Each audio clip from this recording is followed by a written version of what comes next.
again, as I said, continue to fine tune some of the things that we need work on, and evaluate Austin.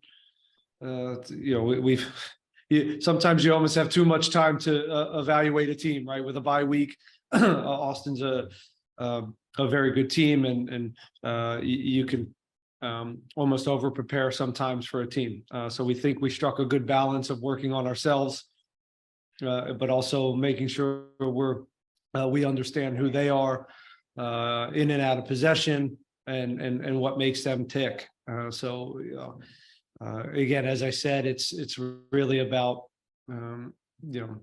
just around here, the excitement level of coming home in front of our fans at a refurbished stadium that looks great. By the way, I took a look at it. The stadium looks great. So hopefully, our hope is to reward our fans and ourselves with this for some of the hard work that we've put up until this point with a win. Right. Obviously, Sebastian Rossi is a big player for them. Without giving the game plan away, what can you tell us about how big of a challenge a player like that is, and especially maybe a bit of a comparison to what the team has faced the first two games with types of Acosta and Gil? Well, first off, we're hoping he misses his flight. But if he does get on the flight and plays in the game, it's similar to the first 2 weeks of games where we have Lucho Acosta in the first week, and then the second week we play Gil, who's two of the premier playmakers in this league.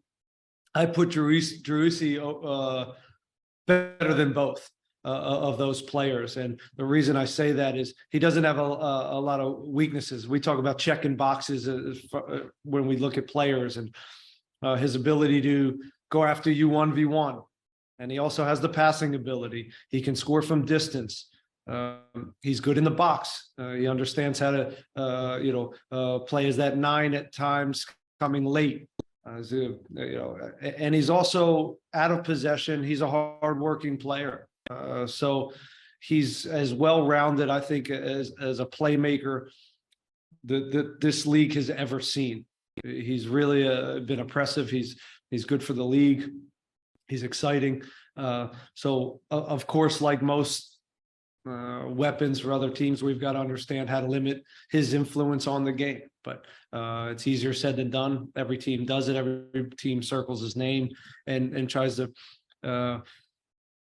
put structures into place that can limit him, but he continues to find ways to impact games. So we have like Lucho, like Gil, like most influential 10s, we need to be aware of him and wherever he is on the field, and make sure we respect that.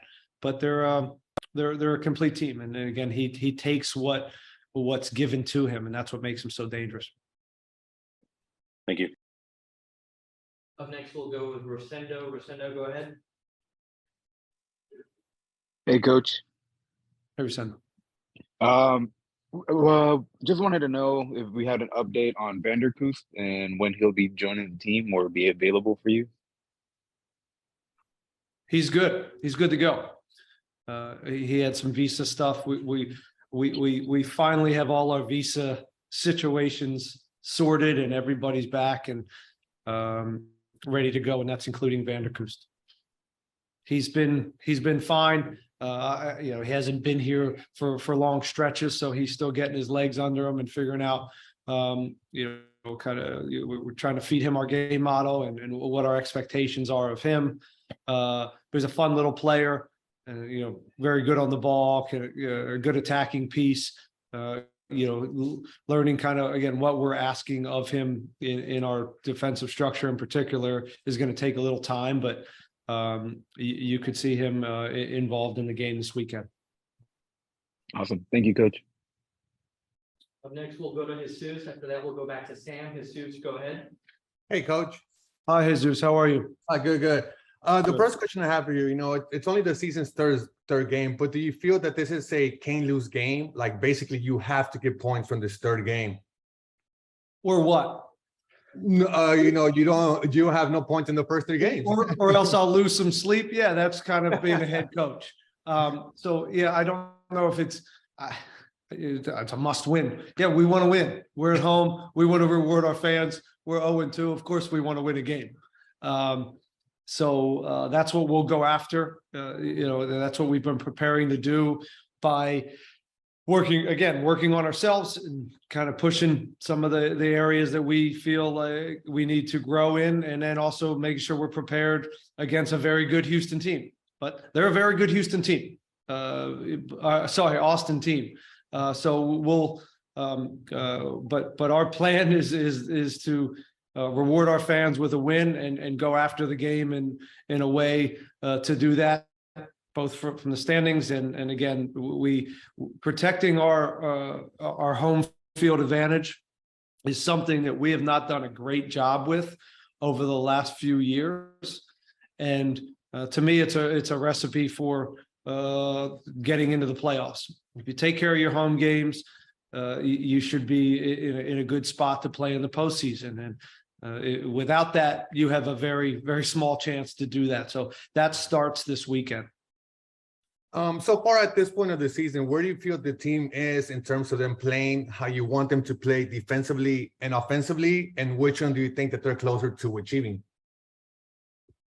I think we have to grow in all areas of our game model, right? I've talked about it at length over the last couple weeks.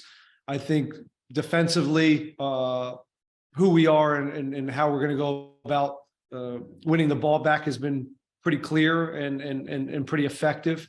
I would say in transition, when we do have success, we're not rewarding ourselves enough from some of that hard work and understanding of who we are defensively. Letting ourselves down maybe with the quality in the final third or the transition moments, some of the execution in the breaks when we do have numbers up hasn't been great. So that has to get better. It's one thing we've been working on and making sure they're very clear on how we do that. And then it's also on player execution and the talent level that we have in the moment to make sure we again, reward ourselves. Defensively, it's been pretty good. There's obviously some low block defending in particular in the New England game that I thought let us down. That was a game that the second half we fell apart a little bit defensively, mostly because we're chasing the game and we're exposing ourselves. But I think for 3 halves of the 4 halves that we've played up into this point, it's been pretty good. I was happy with the first half of the New England game. We give up a goal, a little bit of a soft goal that really changed that game. And then we had to chase a team that's not fun to chase because of their speed out wide. But I thought the performance in Cincinnati was a good one overall. And as we say, unlucky to not get something out of it. So we're looking to just have the best performance to date. And if that's good enough to win, that's wonderful. But we need to, again, we've worked on a lot and hopefully we can see some of this progress. Perfect. Thank you so much, Coach. Good luck. Thank you. Sam, go ahead. Hi, Coach. Hi, Sam. I'm all right. This game on Saturday, just like the other guy asked, is a must win. Going by the fact that the team said 0-2. My question is this: what corrections did you do to prepare for this game after New England game? It's a good question, Sam. I've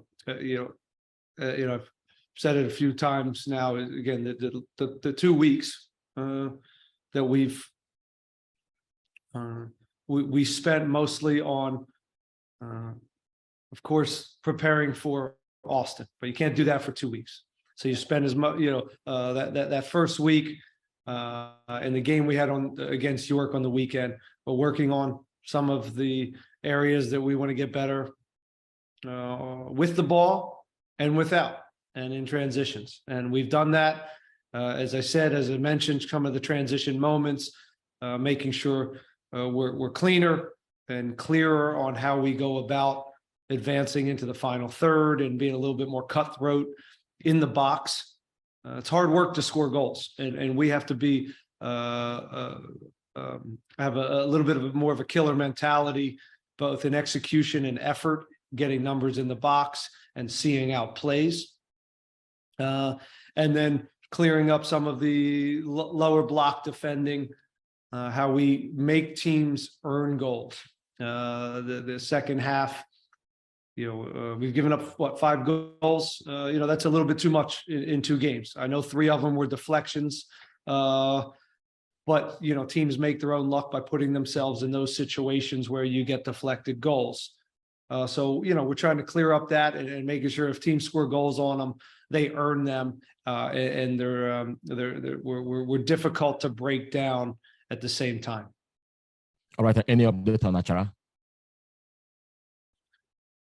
Achara is he got a little sick, so he came. His transition to us has been a little choppy. Obviously, he came late, so he's behind from the preseason and his fitness levels.